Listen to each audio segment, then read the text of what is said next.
My time is very short in it. I mean, you feed the starter twice the day before, and that takes 10-15 minutes. Then the next day you spend an hour making the dough, but it's really only a half an hour hands-on. We're actually doing something. Then you could get dressed, eat breakfast, whatever. Then there's one little quick thing you do, rises all day, come home, you bake it, and that the whole time is 2 hours, but it's only 45 minutes to an hour of hands-on. Okay. And it freezes incredibly too. Well, they say 6 months. I say more like 3 or 4 months. It's amazing. So you can make lots of bread and have it frozen and then just pull it out and you've got good fresh bread. Right. What we do here is we slice it and then, any of our bread, and then we have the vacuum sealer. Oh, that's great. Yeah, Yeah. So then it lasts a little bit longer that sure. way. And yeah, I believe I have a dairy intolerance and a gluten intolerance. It's just when I cut those things out, I, you know, different things happen. Like my face clears up, a little bit. Mhm. I'm not as bloated, just a bunch of other things. And so I have started eating more sourdough than, any other bread.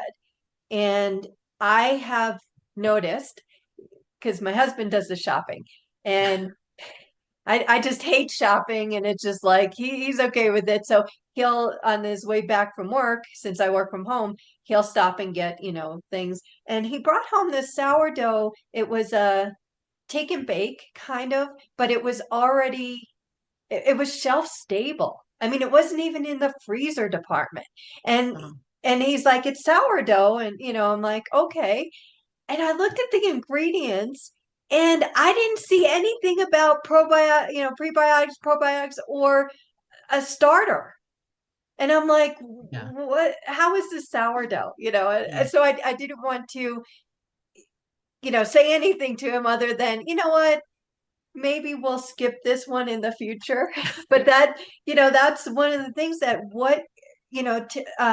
from your experience and as a baker, tell me the difference between somebody walking in the grocery store and they go, oh, sourdough's good for me, let me pick this up, as opposed to what you teach them and what they can do at home.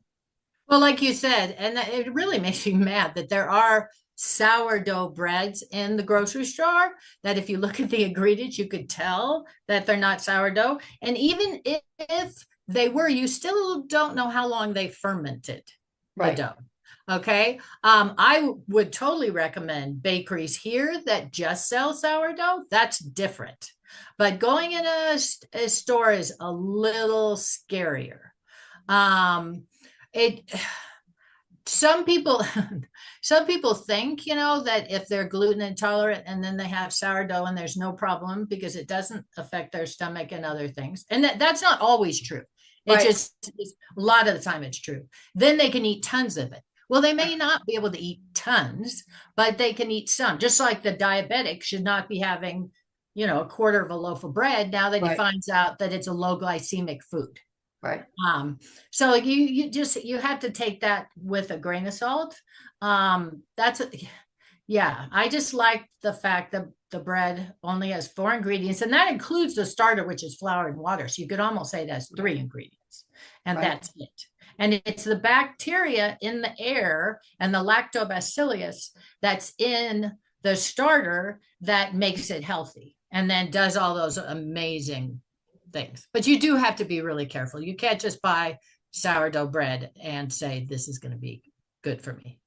Right. Especially when it's got to be shelf stable. I Right. mean, they've got to put preservatives in there. There's, no getting around that. Right. And And oh, that's another thing. I'm glad you brought that up again. Because the sourdough bread, that I make will last 5 days in a bag before you even have to toast it. I mean, even after 5 days, it won't have mold or anything.